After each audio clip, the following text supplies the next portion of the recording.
Jason, welcome along. You're going to tell us how to collect native plant seeds and how to store them so that they can be used successfully for propagating new plants later on. Perhaps you'd like to tell us a bit about yourself and how you came to have this expertise. Okay. I've been working for Waiora Landscapes for 4 years now, and basically the main reason I decided to work for Waiora Landscapes was because they had a nursery, grew their own plants, eco-sourced, and collected the seed, and that was kind of mostly what appealed to me about the job, as well as some of the other things that they do, the revegetation work and those sorts of things.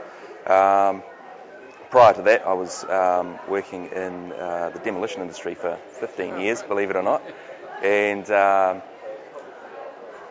towards the end of that time I started collecting seeds and growing plants at home, native plants, out of my own interest. I'd been interested in native plants for a wee while, so naturally when the opportunity came to come and do that for a crust at Waiora, it was a bit too good to pass up. So now I'm there, and it's interesting, enjoyable, and I feel that we're doing a good thing. Right. And we hear the name Waiora around a bit. Could you like to tell us a little bit more about the company and what you do? We are a landscape company with a nursery attached, and it's owned by Waiora Trust, and the work that we do is a lot of restoration work and revegetation, also a lot of weed work, which obviously you'll be aware of. So some of the ecological weeds that are threatening our waterways and our natural areas, as well as general landscape works, and we do a lot of council plantings.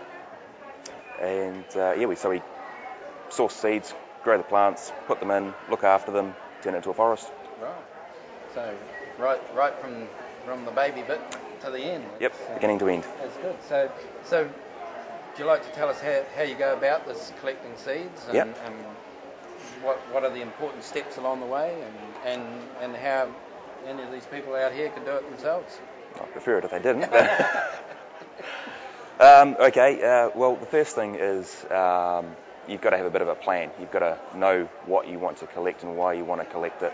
There's no point in going out there and collecting seed and doing nothing with it. So I guess the first thing is make that decision, decide on the species that you want and how many you want of them, and make sure that you've got a use for them as well.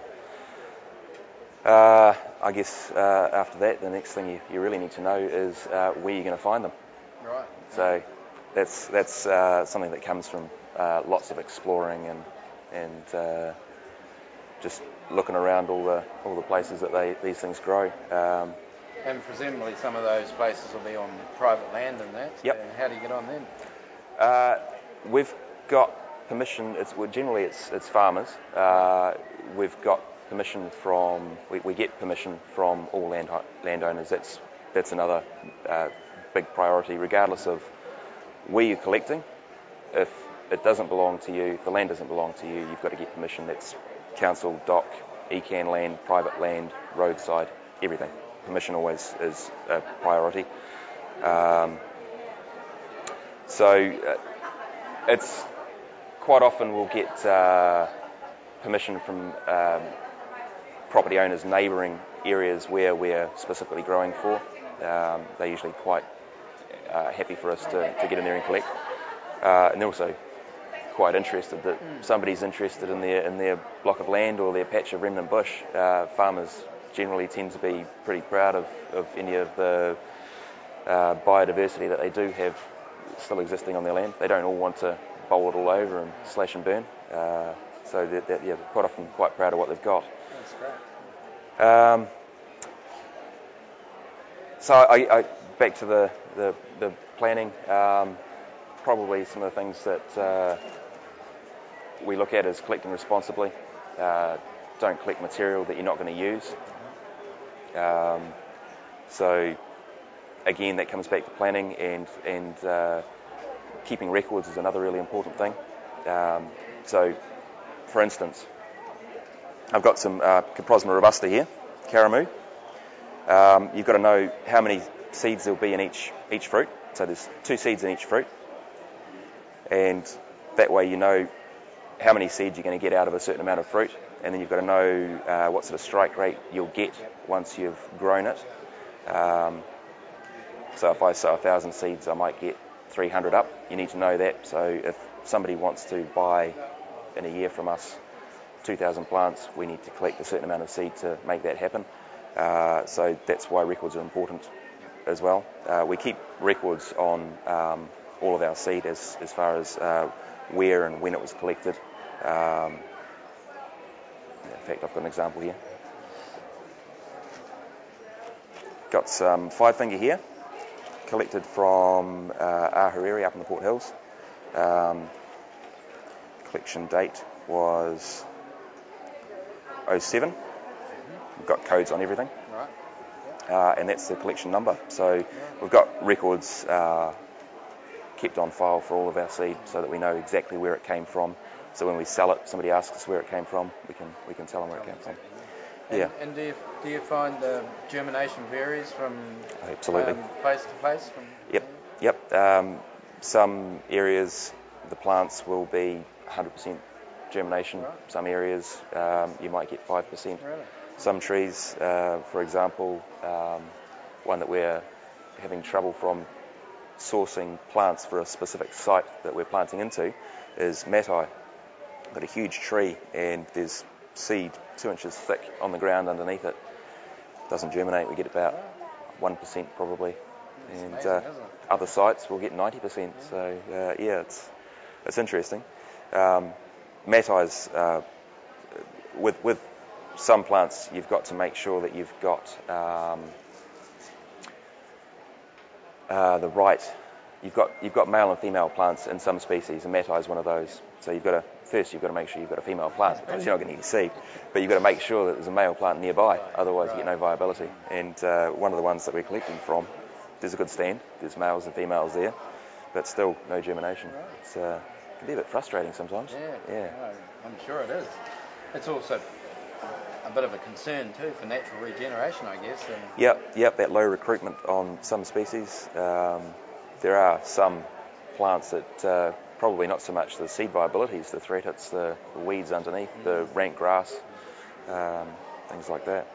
Presumably, there are quite a lot of native trees in gardens around the place, and they won't always be eco-sourced. In fact, if they've been around a while, quite likely they haven't, I would imagine. Right. So are there issues with hybridisation and things like that? Absolutely. I won't collect from gardens unless it's a garden origin species or it's a species from out of our eco district. And in that case, we're not growing it for revegetation, we're growing it for garden use. These seeds here I've just collected from my own garden just for demonstration purposes, as well as some other seeds that I brought along. Yes, you'll get hybridisation with other species, as well as with other specimens from out of the district. So if I collected a lancewood, even if I'd planted it and I knew where it was sourced, I don't know who's growing one down the road. Cross-pollination, effectively you're weakening the gene pool and reducing the purity of that specimen. And is that quite an issue locally? I think there is an issue. Not so much of an issue with us, because, like I said, all of our plants will state if it's eco-sourced and if it's not. I have in the past struck issues. One was some toteras that we bought in, and they a year later went from looking like lovely green toteras to lovely yellow toteras. Now the seed had been collected off a green totera, but there was a golden totera growing not far away. And of course, all golden toteras are male, so